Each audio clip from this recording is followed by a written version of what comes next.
I was disappointed to find of two of our caucus members who traveled and why there were consequences in them resigning from their committee roles. And that's why all Canadians were so disappointed to see so many examples of folks who should have known better doing things that put us all at risk.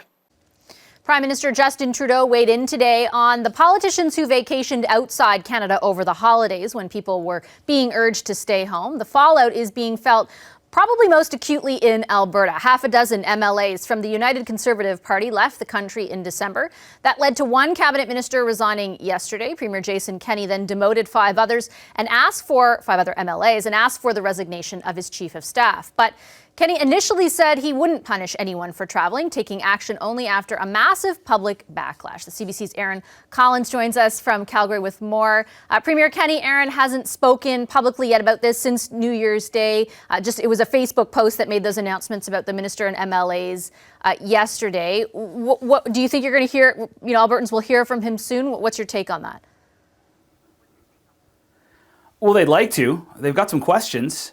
But there's no sense that the Premier's going to be showing up. We're hearing that some of his ministers will be at that availability with Dr. Hinshaw later today.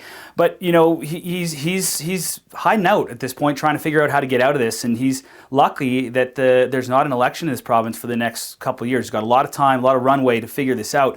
But right now, there's a white-hot anger coursing through this province. People are upset, and it's easy to see why. We've got polling that says 70% of Albertans didn't see anyone over Christmas, didn't go to grandma's house, didn't have turkey with the family. Meanwhile, they see their elected representatives coming back into the province from Hawaii and Mexico and Arizona, where they've had family vacations. And when this comes to light, the Premier's response initially, as you said, is hey, we're trying to encourage travel here, and they didn't do anything wrong. Now, obviously, things have evolved since then, and we've had that resignation and the demotions that you mentioned. But people here in this province aren't happy with the hypocrisy, and they're likely looking for more. And I think that the Premier is still trying to figure out how to manage this. So the Premier won't have a press conference today, but as you mentioned, Dr. Deena Hinshaw, in about 20 minutes, is scheduled to hold her first update of the new year. Some ministers may appear alongside her.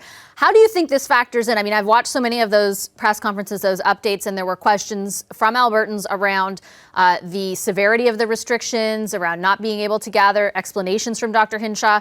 How does what we just discussed factor into what she might say there?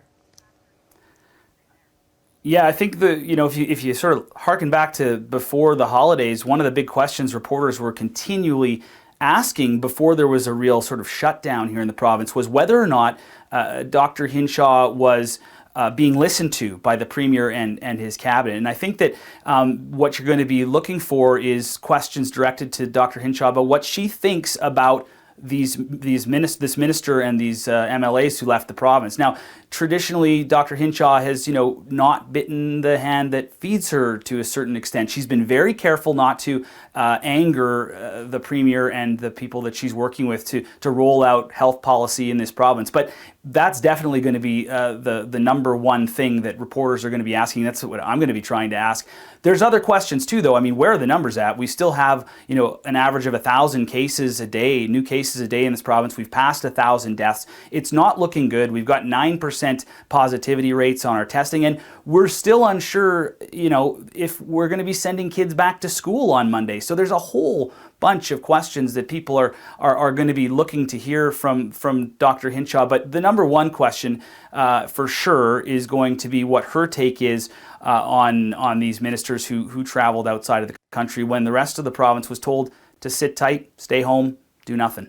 Well, we'll certainly be listening in. Thanks so much, Aaron. The CBC's Aaron Collins for us in Calgary. As I mentioned, Dr. Hinshaw is scheduled to provide that briefing at 5:30 Eastern. In about 17 minutes' time, we'll bring you there live as soon as it happens. We have to take a quick break, but when we come back, we'll head to the United States, where two Senate runoff elections in Georgia today could determine which party controls the Senate. We'll bring you the very latest on those races just ahead, plus all 10 living former defense secretaries are warning Donald Trump leave the military out of his attempts to overturn election results.